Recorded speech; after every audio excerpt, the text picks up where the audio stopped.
We haven't gotten any new mainline Mario Kart tracks on a Nintendo console since 2015 when the DLC for Mario Kart 8 on the Wii U released.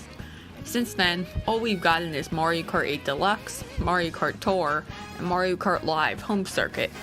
But finally, in the February Direct we got information for the Mario Kart 8 Deluxe DLC.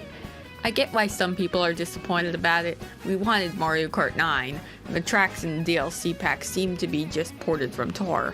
However, either way, I am still hyped, and I hope Nintendo will add some of the tracks that weren't in Tour, because only Tour tracks would give us a very limited set of tracks to choose from.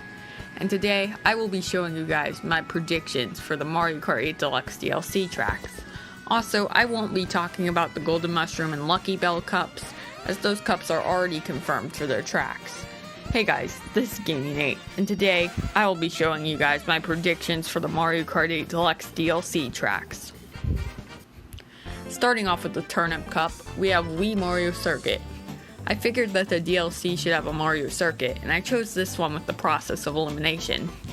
N64 Royal Raceway, GBA Mario Circuit, and GCN Yoshi Circuit are already in Mario Kart 8, so that eliminates those Mario Circuits.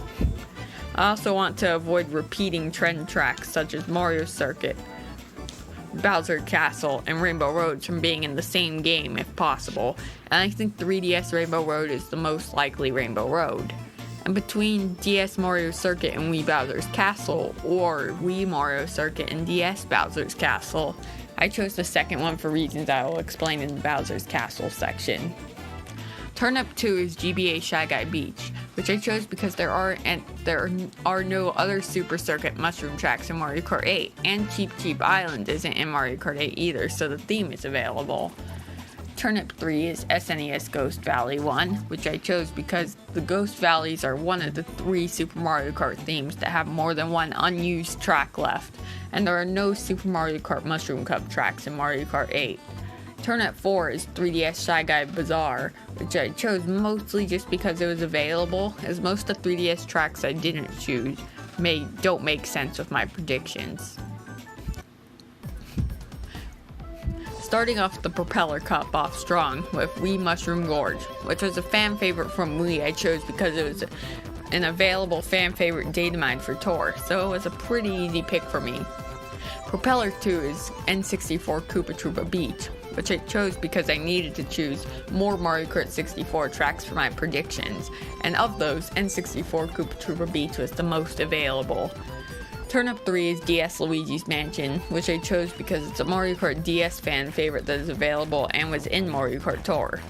Turnip 4 is Tour Sydney Sprint, which I chose because it seems like we're getting a lot of Mario Kart Tour tracks in the DLC, considering there are 3 in the first 2 cups, and Sydney Sprint is a good Tour track. One thing I haven't really talked about much is why I'm placing tracks in their spots. For the first 2 cups I predicted, I tried to make them mostly Mushroom Cup tracks, as they were the earliest cups in my predictions. And for example, I put Mushroom Gorge and Propeller Cup, as the Propeller suit is in New Super Mario Bros. Wii, and Mushroom Gorge remind me a lot of that game for some reason. But these next 2 cups I have general themes for. For the Rock Cup, the theme is man-made tracks, because I don't know, that's kind of the closest tracks to rock, I guess. Rocks aren't man-made, I know, but still. Anyways, Rock Run is SNES Mario Circuit 4, which I chose because I needed more SNES tracks, and this was one of the few that was available. Rock 2 is Wii Toad's Factory, which I chose for similar reasons as Wii Mushroom Gorge, as it's a fan favorite that was data mined for Tour. Rock 3 is DS Waluigi's Pinball, which I would be seriously surprised if it doesn't appear, because it is considered one of the best tracks in the series, and it is already in Mario Kart Tour.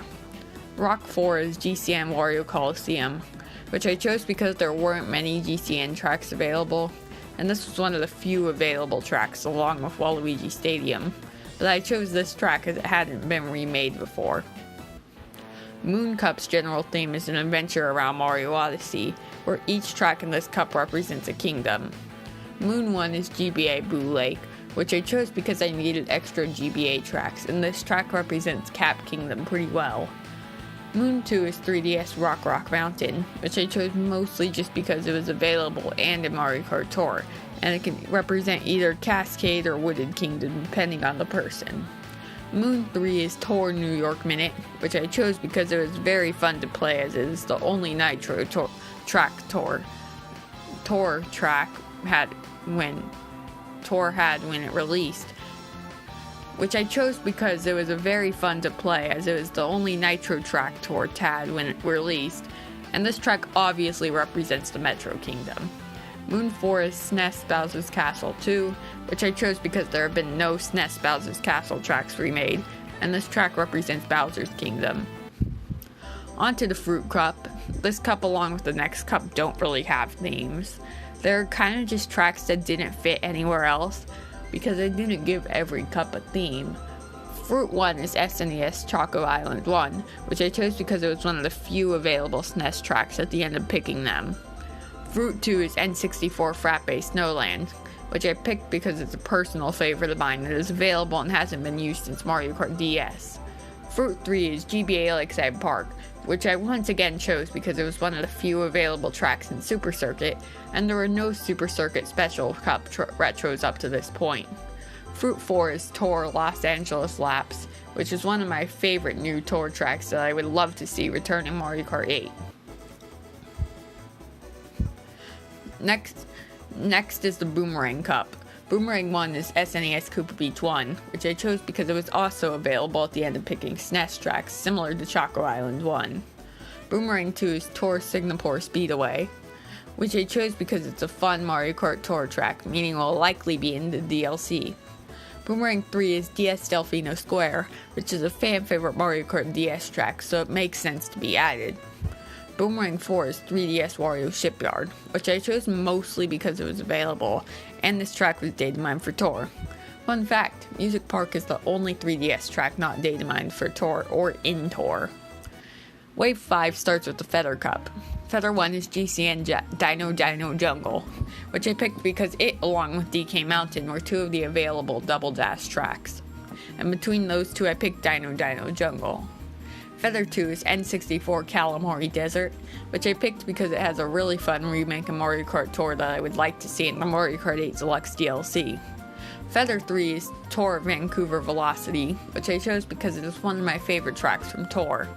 Feather 4 is the best track in the series, Wee Maple Treeway, which I chose because it's a fan favorite that happens to be the best in the series, that also appeared in Tour.